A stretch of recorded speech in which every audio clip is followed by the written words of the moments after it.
Because every religion is a way to arrive at God. Sort of a comparison, an example would be they're sort of like different languages in order to arrive at God. Ma Dio è Dio per tutti. But God is God for all.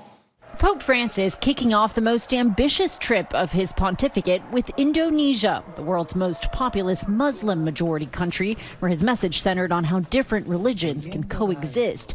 Rispettandome. The Pope stopping by the largest mosque in Southeast Asia. And if God is God for all, then we're all sons and daughters of God. Ma il mio Dio è più importante del tuo. But my God is more important than your God. È vero quello? Is that true?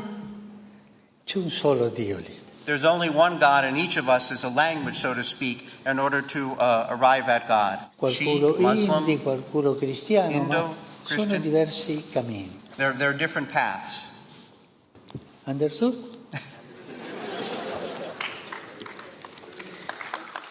Visiting the Tunnel of Friendship, linking it to a nearby cathedral, and sharing this sweet moment with the country's Grand Imam, the two leaders practicing what they preach as they called for greater interfaith dialogue.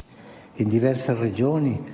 In various regions, we see the emergence of violent conflicts, he said, which are often the result of a lack of mutual respect. A very important moral voice, Professor Chan, in today's volatile world. Dr. Hedges, perhaps we can bring you into the conversation as well.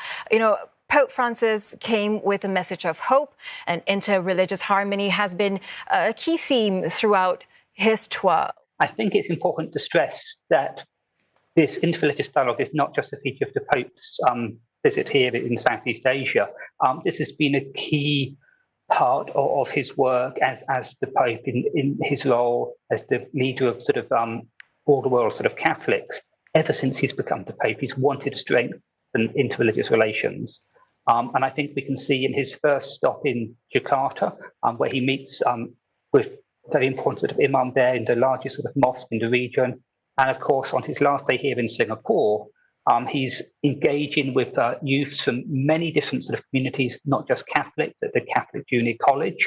So sort of, if you like, interreligious dialogue starts and ends his entire tour. So he is, in fact, a world leader and someone that one should listen to. I was quite struck, for instance, in his January address, I saw that he said he was concerned with escalating crises in the world, and that he was concerned that World War III seemed to be fought piecemeal with so many conflicts growing. So that startled me a bit. We want peace for the world, especially for the poor.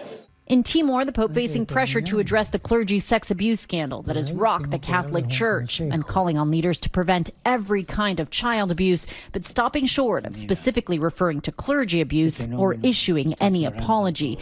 Last stop, Singapore, where Catholics are in the minority. The Pope circling back to that message of religious harmony, saying Singapore sets an example for the rest of the world. Everyone has the right to practice their religion. Everyone lives harmoniously here. A 12-day, 4-country, 2-continent journey that came amid concerns for his health. We want to show you some extraordinary pictures which came to us from the Vatican on what was, of course, an extraordinary day. Within hours of Pope Benedict announcing that he was to resign, take a look at this. Lightning struck St. Peter's Basilica. You can see it again now in slow motion. Extraordinary. It happened just before 6 o'clock in the evening, local time.